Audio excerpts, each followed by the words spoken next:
우리는 오늘 말씀의 제목이 생명 말씀이 왕성할 때. 사도들이 생명 말씀이 왕성할 때 어떤 역사가 일어났는가? 여러분, 하나님 말씀이, 여러분 우리가 하나님의 음성이, 말씀이 음성인데, 하나님의 음성인데, 여러분 그분의 실체가 이 자리에 나타나서 예수님이 직접 말씀하시면 얼마나 좋을까요? 여러분 그러죠? 아멘 하셔야죠. 네. 주님이 직접 계셔서 말씀하시면 주의 종들이 고생도 안 하고 힘들지도 않고 하나님 말씀 잘못 전하지도 않을 것이고, 여러분 그렇지 않겠습니까? 그런데 주님은 초림으로는 오셔서 지역적으로 다니시면서 제자들과 함께 복음을 전했습니다. 그런데 이제 그분은 하나님의 뜻, 십자가에서 죽으시고 부활하셔서 40일 만에 승천하셔서 그 감람산에서 500여 제자들 앞에 승천함으로 내가 다시 이 모습 이대로 구름을 타고 간 모습 그대로 내가 다시 오리라 약속을 하시고, 이제 교회의 시대가 되어 사도들에게, 목사들에게 임하여 이제 양떼들을 치고 양떼들을 먹이고 다스릴 수 있도록 주님이 임을 하셨습니다. 그래서 이제 하나님의 말씀이 이제 하나님의 종들을 통해, 그 입술을 통해 이 성경 구약과 신약의 말씀이 이제 성도들에게 던져지고, 성도들에게 던져지면 성도들은 나가서 이 복음을 전하고 예수님이 구원자야, 예수님만이 생명의 부활의 주야라고 외치는 것이 우리의 사명이고 주님의 복음의 증인이 되는 것입니다. 그런데 이렇게 많은 교회가, 많은 목사님들이 강단에서 매주일 설교를 하고 수요일이고 금요일이고 주일이고 새벽이고 말씀이 전달되어지고, 지금은 매스컴을 통해서 유튜브를 통해서 인터넷을 통해서 이제 뭐 전 세계 열방의 하나님 말씀들이 부족함이 없도록 전달되고 있습니다.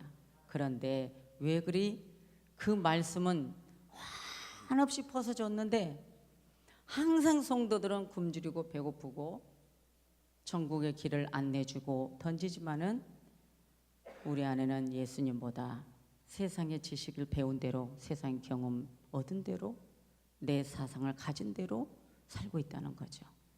이것이 안타까운 사정입니다. 그래서 오늘 이 세상에서 우리가 그리스도인들이 하나님 말씀이, 생명의 말씀이 왕성해질 때 그 초대교회는 어떤 현상이 나타났고, 이게 중요합니다. 그런데 지금 우리 시대도 마찬가지예요. 생명의 말씀이 왕성해야 된다는 것이죠. 누가요? 교회가, 목사가, 또 성도가, 전 세계 그리스도인이. 말씀이, 이 생명 말씀 다른 거 아니에요. 그냥 말씀이 아니에요. 생명 말씀이 왕성해져야 된다는 거예요.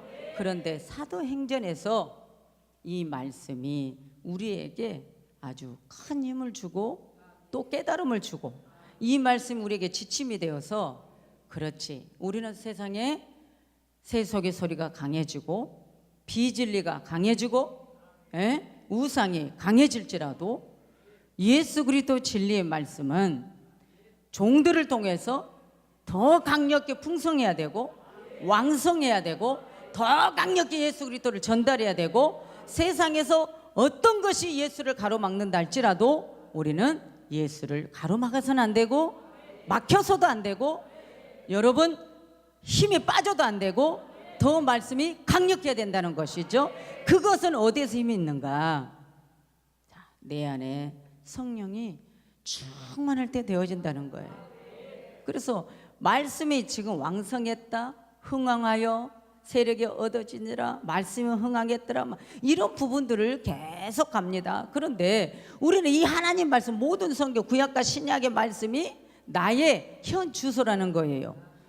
오늘 내 개인의, 내 믿음의, 내 삶에 우리는 신구약 말씀이 나의 현 주소다. 할렐루야. 그래서 이 말씀을 속에 우리가 깨달아야 될 게 무엇이냐? 자, 사도행전 6장으로 가서 말씀을 보면은 이제 초대교회 역사가 되어서 그 초대교회 막 성령 오순절의 성령이 충만하게 사도들에게 또 120문도에게 임했습니다. 120문도에게 임했을 때, 자, 먼저 그 사도 베드로가 나가서 말씀을 강력하게 외칩니다. 시편의 16편 17편 이런 말씀을 인용하여 구약의 선지서의 말들을 인용하고 다윗의 글을 인용하여 또 예수님의 초림에 예수님께서 이렇게 내가 살아니 내가 죽을 것이고 내가 이렇게 살아날 것이고 내가 이렇게 승천할 것이고 내가 다시 올 것이고 이런 부분에 대해서 베드로가 강력하게 말씀을 막 전하는 거예요. 자, 웅크러졌어요. 움츠렸어요. 예수님이 가셨기 때문에 예수님이 없어요. 허전해요. 그러나 여러분 10일 동안 다락방에서 부르짖고 기도했을 때 인내심이죠. 그 자리를 떠나지 않았습니다. 그러나 여러분 380명은 떠났습니다. 120명은 그대로 함께 했습니다. 그러니까 땅이 진동하고 불의 혀같이 갈라지는 성령의 역사가 막 일어나는 거예요. 그러니까 그냥 문을 닫았던 다락방으로 활짝 열고 뛰어내려가서 밖에 나가서 저 유대인들을 향하여 말씀을 막 전하는 거예요. 그 말씀이 베드로의 말이 아니고 생명의 말씀을 전했다는 것입니다. 생명의 말씀을 전했는데 여러분 여기서 깊은 진리가 있습니다. 제사장, 대제사장, 서기관, 장로들, 예수 그리스도가 부활한 사건, 이것을 돈을 주면서 군병들에게 돈을 주면서까지 장로들 통하여 돈을 주면서까지 감췄습니다.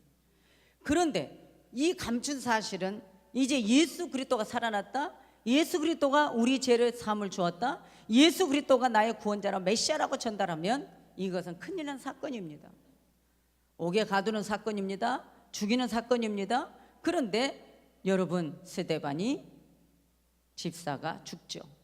그런데 중요한 것은 이 초대교회에서 베드로를 통하여 제자의 수가 늘어나고 베드로를 통하여 그리스도인이 늘어나니 이제 이 사도들이 불쌍한 자, 가난한 자, 여러 뭐 상류층, 중류층, 하류층이든 여러 부류의 사람들이 막 몰려들으니까 이제 그때 은혜 받았던 성령 충만을 받았던 성도들이 또한 제자들이 재산을 갖다 바치면서 이 물건은 다 내 재산은 내 것이 아니라 주님의 것입니다 하고 다 갖다 바쳤단 말이에요.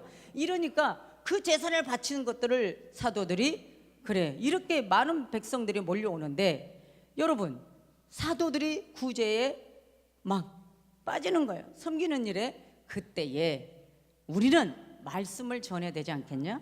우리는 말씀을 공개하는 생명의 말씀을 공개하는데 우리는 몰두해야 된다. 기도에 전무해야 된다. 말씀에 전무해야 된다. 이러면서 그때 성령 충만하고 많은 백성들에게 인정받고 칭찬받는 여러분 7 집사를 선택하여 뽑은 것입니다. 그래서 그때의 그 7 집사의 스데반이 여러분의 성령에 충만하여 말씀을 전하니 이제 어떡하죠? 스데반은 결국 돌로 맞아 죽습니다. 여러분 순교 사건이 있어요. 그러나 베드로를 보십시오. 오늘 이 성경에서 베드로가 말씀이 강력하게 전했을 때 대제사장 서기관 장로들이 유대인들이 표현된 말이 이게 맞는 거예요. 야, 베드로의 세력들이 왕성해졌다. 베드로의 세력들이 엄청나다. 베드로의 세력들이 자 이렇다 이렇게 말하지 않고 말씀이 왕성하여 제자의 수가 늘어났다는 것입니다.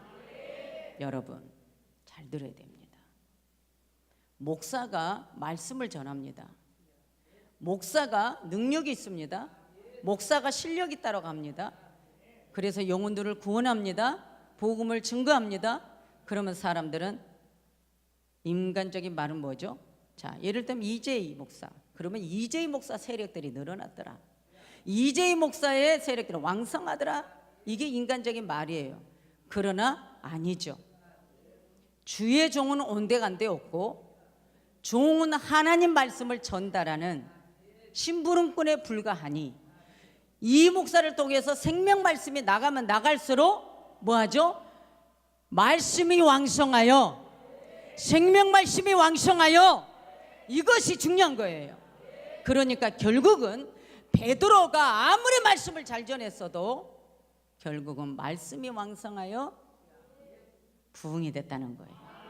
그러면 이것은 여기에서 말씀이 이제 12장으로 가서 헤롯이 박해를 합니다. 스데반이 죽습니다. 그런데 중요한 것은 베드로를 감옥에 가두게 합니다. 결국은 안디옥 사람들이나 그때 당시 그리스도인들은 어떻게 하죠? 베드로 고개 같이니 기도하기 시작합니다. 작전 기도를 합니다. 기도해서 결국은 주의 사자 천사를 통해 옥문을 열어 베드로를 자유케 합니다. 그러니까 헤롯이 화가 납니다. 여러분, 옥문이 열렸고 천사가 나타나서 베드로를 살렸으면 헤롯이 잘못을 깨닫고 하나님께 영광을 돌려야 되는데 오히려 베드로를 죽이라고 명합니다. 여러분, 그래서 결국은 하나님이 벌레를 보내서, 개역 한글에는 충이라겠고 개역 개정에는 벌레라고 그랬죠.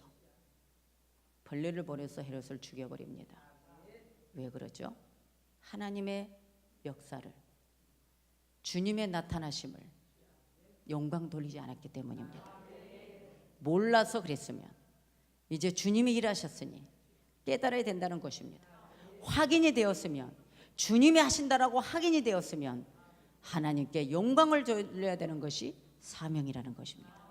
저와 여러분, 여기에서 우리는 정말 말씀이 왕성하다. 그러면 우리 한국교회 전체 교회가, 그러면 교회라는 건 뭐죠? 교회가 소리를 합니까? 아니죠. 강단에서 목사가 생명 말씀을 증거할 때 이 생명 말씀이, 이 생명 말씀 구약과 신약, 이 생명 말씀이 있는 그대로 주님의 의도된 본문의 의도가 그대로 생명이 전달되면 이 힘의 말씀의 소리는 엄청나게 강할 것입니다. 그래서 그때 당시에는 정말 사도들이 말씀이 왕성하고 전갈 때마다 영혼들이 살아나고 정말 얼마나 하나님의 역사가 강력했는지 모릅니다. 그런데 중요한 것은 그 중에 여러분이요, 아나니아와 삽비라는 그 초대교회 때 은혜 받아서 막 은혜를 받으니까 재산을 갖다 다 바치겠다고 베드로에게 약속을 합니다. 베드로에게 약속은 인간 베드로에게 약속한 것이 아니라 하나님께 약속한 것. 그런데 어떻게 하죠? 시간이 지나가며 재산이 팔리니 얼마를 감춰버리고 가져옵니다. 그래서 베드로가 말합니다. 감춘 부분에 대해서 회개할 수 있도록 기회를 주죠. 그러나 성령 받은, 말씀 받은 주의종 앞에 거짓말을 합니다. 거짓말을 하니까 베드로가 그럽니다. 너는 성령을 속인 자라고. 성령을 속였다. 베드로를 속인 게 아니라 성령을 속인 거예요. 그러니까 목사를 속인 거는 하나님을 속인 거다, 그 말이에요. 목사를 대적한 거는 교회를 대적한 것이 아니라 하나님을 대적한 거다, 그 말이죠. 그러니까 결국은 아나니아 삽비는 그 자리에서 혼이 떠나 죽어버립니다. 여러분, 우리가 지금 이 교회, 우리가 지금 양떼들이 양과 목자의 교회와 이 관계성을 사단은 무너뜨리고 있습니다. 무너뜨리고 있는데 중요한 것은 사단이 무너뜨리나 목사는 계속 말씀을 가지고 나갑니다. 그럼 목사는 고난을 받고 박해를 받아도 목사는 구원받고 하나님 앞에 인정받습니다. 그러나 양떼는 그것 때문에 사단 역사에 넘어가 버리면 양은 버림받습니다. 이것을 우리는 참된 진리 앞에서 우리가 그 말씀에 복종해야 된다는 거예요. 그러니까 우리는 예배할 때마다 말씀으로 깨닫고 우리는 이 밖에서 승리를 해야 된다. 왜? 여러분, 사도행전 12장 24절이 밖에 시대 때 하나님 말씀은 흥황하여 더하리라, 더하더라 그랬다고 말이에요. 왜? 내 안에 말씀이 왕성할 때 승리하는 거예요. 사단의 세력과는 내 안에서 말씀이 왕성할 때 살아나는 거예요. 내 안에 말씀이 왕성할 때 승리하는 거예요. 할렐루야. 그래서 말씀을 우리는 받아들여야 돼요. 예? 왜? 오늘 이 말씀이 왕성할 때 그 제사장들도, 허다한 제사장의 무리도 이도에 복종했대요. 한번 생각을 해봐요. 제사장들이, 예? 여기 제사 율법 종교 지도자들이, 율법 종교 지도자들이, 예? 이 말씀을 듣고 복종했대요. 그러니까 말씀이 능력이고 말씀이 생명이에요. 아멘이죠. 그래서 이 헤롯 왕이 예수님 제자 사도 야고보를 또 칼로 죽였고 베드로를 옥에 가두었고 하나님께 부르짖는 백성들은 승리를 했고, 여러분 이것이 우리는 성경에서 우리에게 알려주시는 말씀이다 그 말이죠.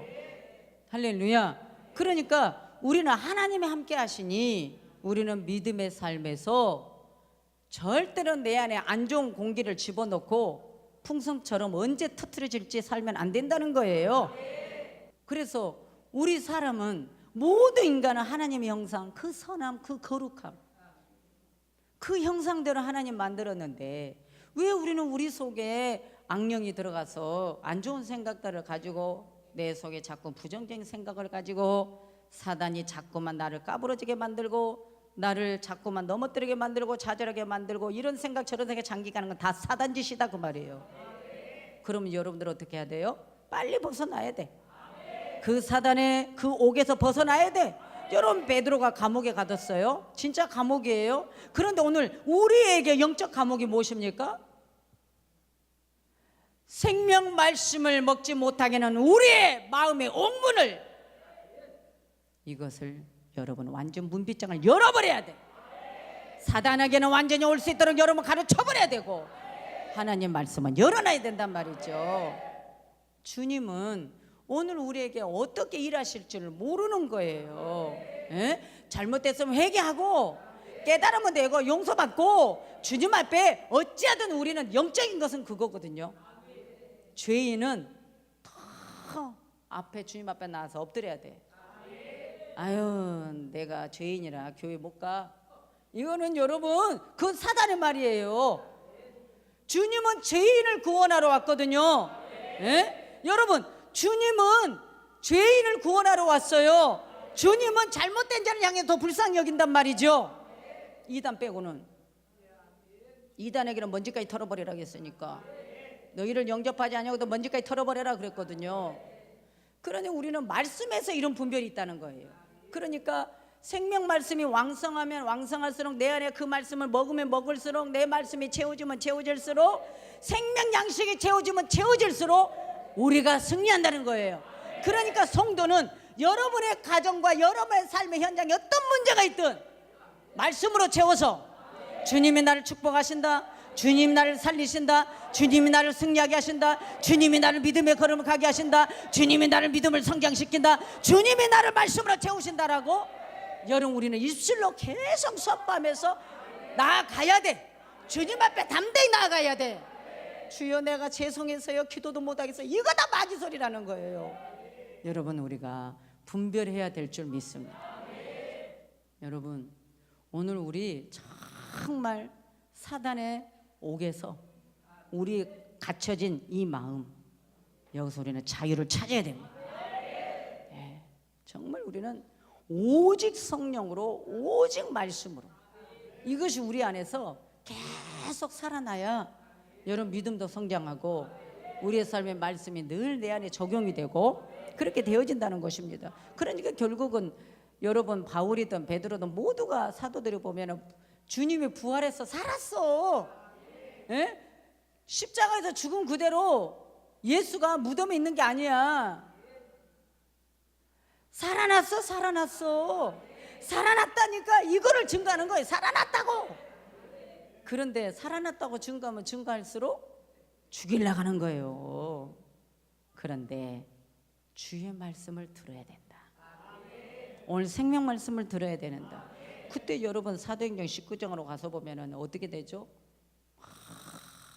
여러분 능력이 막 나타나니까 막 손수건을 앞치마를 가져다가 막 병든 자에게 막 얹으니까 악기가 떠나고 병도 낫고 막 그랬잖아요. 여러분 그러니까 또 막 허면이 쓰시니 막 그냥 또 막 이상한 걸 불러다가 하니까 아니다고. 우리는 작은 인간에 불과하고 이거는 주님이 한 거지. 여러분 그래서 주님을 나타내잖아요. 오늘 우리 인간은 목사든 성도든 뭐든지 주님이 하시는 거예요. 주님이 하는 겁니다. 그래서 막 병든 자가 막 일어나니까 에베소에 막 거했던 막 많은 유대인들 헬라파들 막 이걸 보면서 막 두려워합니다. 여러분, 바로 이 시대가 이런 역사가 일어나야 됩니다. 주님을 보고 두려워하고 주님의 행하심을 보고 두려워 떨고 이제 이게 나타나야 되는데 이게 여러분 주님이 반드시 그렇게 하실 겁니다. 예? 우리 한국교회를 향하여서 반드시 우리는 그렇게 될 거라고 저는 믿어요. 주님은 그냥 있는 게 아니에요. 교회를 다시 기회를 주시고 목사들을 생명 말씀으로 나아갈 수 있도록 기회를 주시고 그래서 다시 한번 회복기를 주셔서 이 땅에 교회를 다니는 많은 영혼들이 다 사단의 밥이 되어 지옥 백성 되어버린 것이 주님의 뜻이 아니지 않습니까? 그러하오니 주여 다시 한번 이 나라 이 민족 한국교회 목회자 성도들에게 깨우치고 깨닫고 회개하고 치유되어 회복할 수 있는 기회를 주셔서 그러고 난 다음에 말씀이 앙생할 때 성도들의 충만할 때 그때 주님 오시옵소서. 이게 우리 기도 제목이 되어야 해요. 여러분 그런 바람을 갖고 있죠? 정말 그런 바람을 갖고 있으시죠? 네, 그렇게 되어야 합니다. 오늘 이 말씀 갖고 말씀이 왕성할 때 그 밖에서 승리했다. 말씀이 왕성할 때 하나님이 이렇게 하셨다. 그럼 말씀이 왕성할 때 모든 게 회복이니 우리 한국교회와 우리 분당 햇불교회와 각 지교회와 우리 성도들의 삶과 가정에 이 종의 말씀을 던져주면 여러분들은 풍성하게 맛있게 소화시켜서 드셔서 배불리게 먹고 여러분 아침에 맛있게 드셨어도 점심 또 드시잖아요. 점심에 또 맛있게 드셨어요. 배부르게 먹었어요. 그럼 뭐라죠? 아이고 이제는 아무리 그 어떤 좋은 음식 갖다 준다고 나는 이제 싫어 그러죠. 여러분 오늘 말씀 먹었어요. 그런데 영적인 거는 먹어도 배부르면 배불수록 미치도록 먹고 싶은 것이 하나님 말씀이에요. 세상의 음식은 먹는 게 한계가 있어요. 유의장이. 그런데 하나님 말씀은 천국도 주님의 성품도 높음도 낮음도 깊이도 넓이도 그분은 측량할 수 없어요. 성령의 역사도 마찬가지예요. 한계성이 없어요. 그러니까 말씀을 먹으면 먹을수록 이틀을 먹여도 잠을 안 자고 먹어도 배가 안 터지고 무한대로 말씀을 먹어서 막 힘있게 뛰쳐나가서 사단의 세력을 막 잡아버리고 그냥 내쳐버리고 물리쳐버리고 여러분의 부정적인 것도 다 내쳐버리고 이제는 뭐예요? 나는 된다, 나는 한다, 나는 산다, 나는 복을 받는다, 나는 치료된다, 나는 승리한다. 이것이 말씀이 내 안에서 충만했을 때 된다는 거예요. 아멘. 여러분 오늘 우리는 이 말씀이 여러분들에게 풍성하게 던져지기를 원하는 거예요. 그래서 여러분 그 말씀이 살아서 움직여서 여러분 삶의 현장에 주의 역사가 나타나기를 원합니다. 주의 역사가 나타날 줄 믿습니다. 주의 역사가 나타날 줄 믿습니다. 주의 역사가 나타날 줄 믿습니다. 꼭 승리하고 말씀이 왕성하여 주의 뜻을 이루는 저와 여러분들 되시기를 바랍니다. 기도합니다.